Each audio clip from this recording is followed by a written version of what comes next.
नमस्कार, मी विवेक महेश पाटोदकर, राहणार उदगीर, जिल्हा लातूर।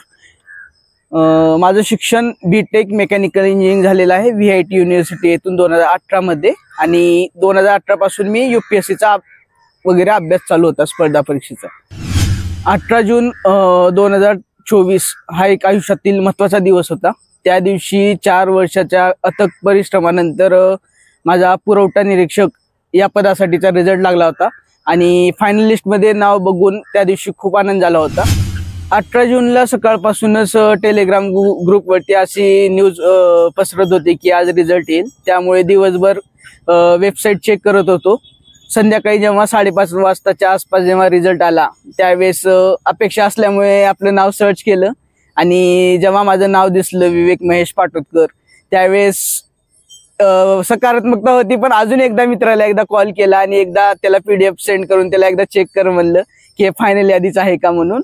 आणि कन्फर्म झाल्यानंतर एवढा आनंद झाला की बस लगे घरी फोन लावला, पप्पांना फोन लावला अगोदर। पप्पा बाहेर होते, ते पण खुश झाले, ते मित्रांसोबत होते, त्यांना खूप आनंद झाला होता। नंतर आईला फोन केला, नंतर लायब्ररीमधील जे कोणी मित्र आहेत त्यांना पण मी पेढे वगैरे वाटलं, आणि ते माझ्या आनंदामध्ये एवढं सहभागी झाले की बस, कारण शेवटी मित्रपरिवारच माहित असतं की आपला नेमकं संघर्ष काय करत आहोत, काही नाही।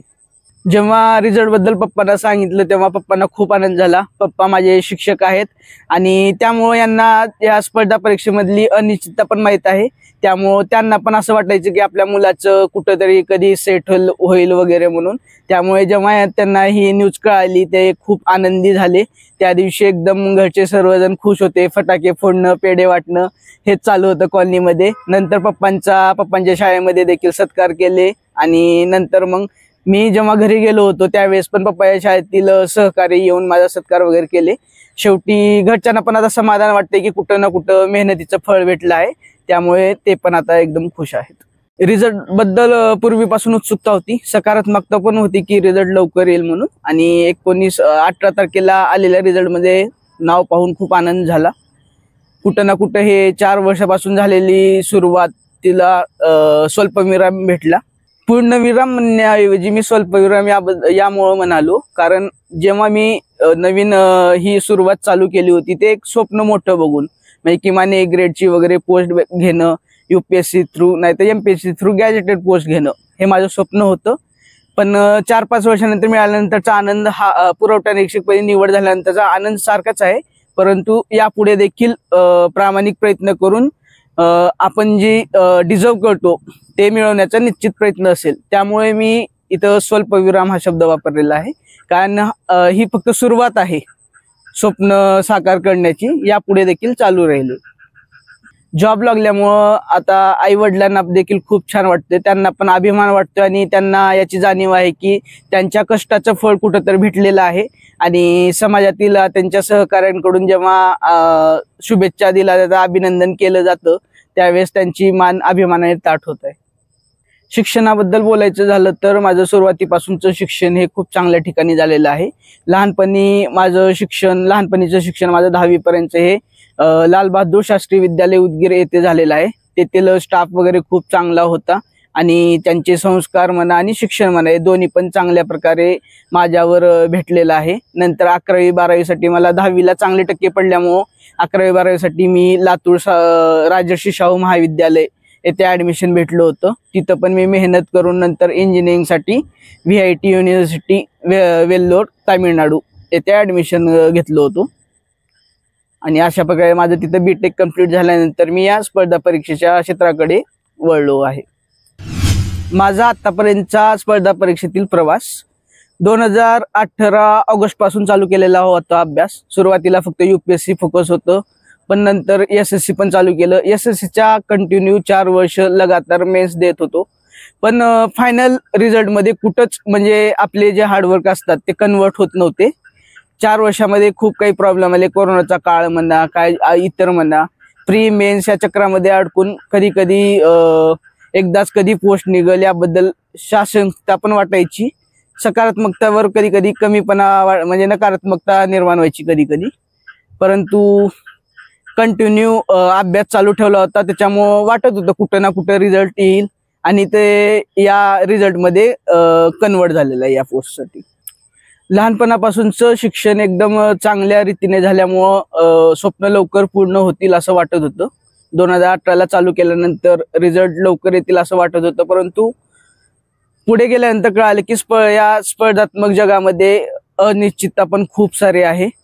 आणि कसं ते इंजिनिअरिंग झाल्यामुळं मला असं प्रायव्हेटमध्ये पण खूप सारं पॅकेज भेटलं असतं, परंतु आपण हा स्पर्धा परीक्षेचा पर्याय निवडला. पण इथं अनिश्चितता दिसल्यामुळे समाजाकडून म्हणा, कुटुंबाकडून म्हणा, पण विविध प्रश्नचिन्ह निर्माण केले जायचे की तुम्ही हे का करत आहात नेमकं वगैरे असं. आपणा सर्वांना निश्चितच माहित आहे सरकारी आजकाल जागा कमी होत चाललेल्या आहेत, परंतु जे सरकारी जॉबची क्रेज आहे ती वरचेवर वाढतच चाललेली आहे. त्यामुळं इथं अनिश्चितता पण तेवढीच आहे. आणि एवढं जर तुम्ही प्रामाणिक असाल आणि जर तुम्हाला एखादी पोस्ट भेटली गव्हर्नमेंट पोस्ट, की तेवढंच तुमच्या मेहनतीचं फळ तुम्हाला भेटलं याचीच आनंद होतो. 4 वर्षाच्या मेहनतीनंतर भेटलेल्या या मेहनतीचं फळ हे खूप समाधानी आहे. त्यामुळे हे नोकरी भेटल्यानंतर खूप आनंद झालेला आहे. म्हणजे सुरुवातीला मी स्वप्न पाहिलं होतं की IAS होणं वगैरे, नाहीतर ए ग्रेड गॅजेटेड पोस्ट मिळवणं वगैरे, परंतु आज जरी ही पोस्ट लहान असली तरी पण त्यामुळे झालेला जो आनंद आहे तो आज खूप चांगला आहे, समाधान वाटत आहे. कारण शेवटी आनंदी राहणं हे खूप महत्वाचं आहे, हे यातून समजलं आहे मला. अभ्यासाबद्दल बोलायचं झालं तर सुरुवातीला तुम्ही कोणत्या परीक्षेचा अभ्यास करत आहात आणि त्या परीक्षेचा सिलेबस काय आहे आणि तुम्हाला अप्रोच कोणता असायला पाहिजे ते तुम्हाला सुरुवातीला माहीत पाहिजे. आणि तुम्ही जास्त करून अभ्यास सुरुवातीला करण्या अगोदर तुम्ही अगोदर त्या आयोगाचे क्वेश्चन पेपर वगैरे PYQ ॲनालिसिस करणं महत्त्वाचं आहे. आणि तुम्ही जे वाचतात त्याचं रिव्हिजन करणं खूप महत्त्वाचं आहे. रिव्हिजन खूप महत्त्वाचा फॅक्टर आहे तुमच्या तयारीमध्ये. आणि क्वांटिटीपेक्षा क्वालिटीवर भर देणं महत्त्वाचं आहे. रोज 6-7 घंटे अभ्यास करणं वगैरे शक्य आहे, पण तुम्हाला जरी 3-4 घंटे पण होत असलं पण कंटिन्यू असलं पाहिजे त्यामध्ये. कोण म्हणजे त्याच्यामध्ये कंटिन्यू ठेवतं त्यावर डिपेंड करतं. कारण एक्सटर्नल मोटिवेशन आहे ते एका लेवलपर्यंतच काम करत असतं.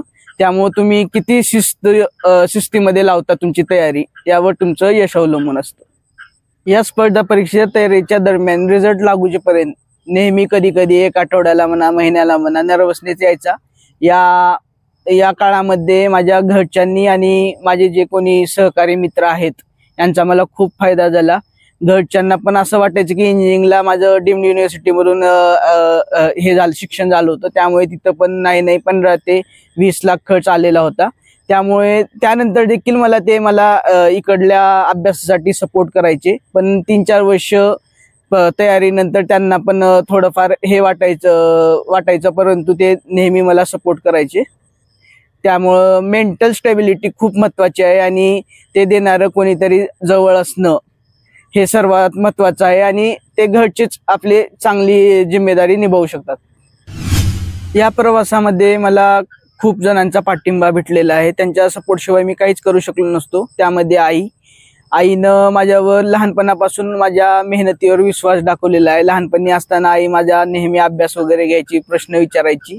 आणि लहानपणापासून हुशार असल्यामुळे आईला देखील कुठं ना कुठं माहीत होतं की एखाद्या दिवशी म्हणजे कष्टाला फळ भेटणार आहे. त्यामुळे आई नेहमीच विश्वास दाखवायची. कधी कधी डिमोटिवेट झाल्यासारखं वाटायचं, परंतु माझ्या घरचे थोडंफार सगळे शिक्षित असल्यामुळे ते नेहमी मला सपोर्ट करायचे. माझी ताई पण डॉक्टर आहे, BMS डॉक्टर आहे. भाऊ MBBS डॉक्टर आहे. कधी डिमोटिवेट झाल्यानंतर ते देखील मला खूप सपोर्ट करायचे. त्यामुळे मेंटली स्ट्रॉंग राहणं माझी पॉसिबल व्हायचं. स्पर्धा परीक्षेची तयारी करणाऱ्या विद्यार्थ्यांचा ओघ हा स्पर्धा परीक्षेकडे नेहमी दरवर्षी वाढतच चाललेला आहे आणि ज्या जागा निघतात त्या कमी होत चाललेल्या आहेत. अशा वेळी माझं विद्यार्थ्यांना एवढंच सांगणं आहे की तुम्हाला जर पोस्ट भेटणार असेल तर तुमचे स्वतःची प्रामाणिक राहायला पाहिजे अगोदर, की आपला अभ्यास कुठं चाललाय आणि नेमकं आपण कट ऑफ पासून किती कमी आहोत आणि आपल्याला काय करायला पाहिजे. आपण जर पाहिलं तर आजकाल सरकारी नोकर भरती कमी प्रमाणात होते, पण त्याच प्रमाणात इकडं येणाऱ्या विद्यार्थ्यांचा ओघ हा वाढतच चाललेला दिसून येतो. अशा वेळी मी विद्यार्थ्यांना एवढंच सांगू शकेल की तुम्ही एक लिमिटेड ठरवून दिलेले वर्ष तेवढी मेहनत घ्या. म्हणजे 2-3 वर्षामध्ये तुम्हाला समजून जातं की तुमचा अभ्यास कसा आहे आणि कुठपर्यंत तुम्ही मजल मारू शकता. जर तुम्हाला सकारात्मकता वाटत असेल तरच या क्षेत्रामध्ये कंटिन्यू करा, नाहीतर मग प्लॅन बी कडे वळायला पाहिजे. अभ्यास करत असताना तुम्ही स्वतःशी खूप प्रामाणिक राहावा. सिलेबसशी रिलेटेड तुम्ही अभ्यास करत आहात का हे नेहमी तपासत चला. तुम्ही एखादा पेपर दिल्यानंतर त्याचा अनालिसिस करत चला की तुम्ही जो अभ्यास केलाय तो तुमच्या मार्क्स मध्ये कन्वर्ट होत आहे का नाही, रिफ्लेक्शन होत आहे का नाही रिझल्ट मध्ये.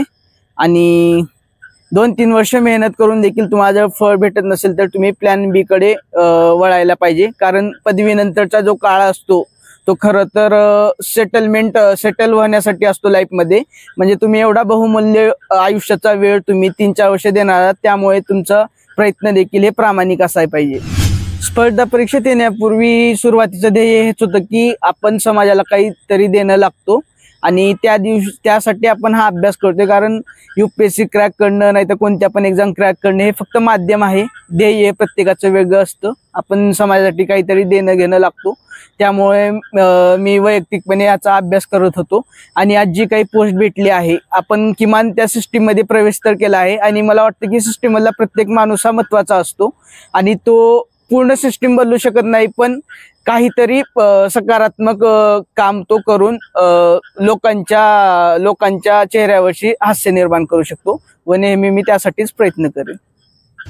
पुरवठा निरीक्षक या पदावर निवड झालेली आहे. त्या पदावर राहून मला खूप समाजातील घटकांसाठी काम करता येईल. जसं की काही गोरगरिबांना योग्य त्या स्कीमचा फायदा भेटत नाही म्हणा, राशन कार्डचा इश्यू म्हणा, आणि काही जणांना राशन कार्ड आहे पण धान्य भेटत नाहीत. असे लहान प्रश्न आहेत, पण त्या प्रश्नांची त्यांना न्याय मिळवून देण्यासाठी माझ्या पदाचा मी वापर करेन व अभ्यास पुढे चालू ठेवून एखादा चांगली पोस्ट घेऊन आपण समाजामध्ये कसं चांगल्या प्रकारे बदल घडवू शकतो यासाठी प्रयत्न राहील. व तुम्हाला देखील माझ्या खूप शुभेच्छा की प्रामाणिकपणे अभ्यास करा आणि रिझल्ट घेऊन तुम्ही देखील समाजामध्ये बदल घडवण्यासाठी सकारात्मक प्रयत्न करा. स्पर्धा परीक्षेचा अभ्यास करणाऱ्या विद्यार्थ्यांना माझं शेवटचं एवढंच सांगणं आहे की तुम्ही प्रामाणिकपणे अभ्यास करा, त्यामध्ये सातत्य ठेवा, आपल्या आई वडिलांच्या कष्टाची वगैरे जाणीव ठेवा आणि कुठंतरी सामाजिक बांधिलकी पण एक डोक्यामध्ये असू द्या. आणि तुम्ही जे तयारी करत आहात त्यासाठी तुम्हाला खूप शुभेच्छा. धन्यवाद.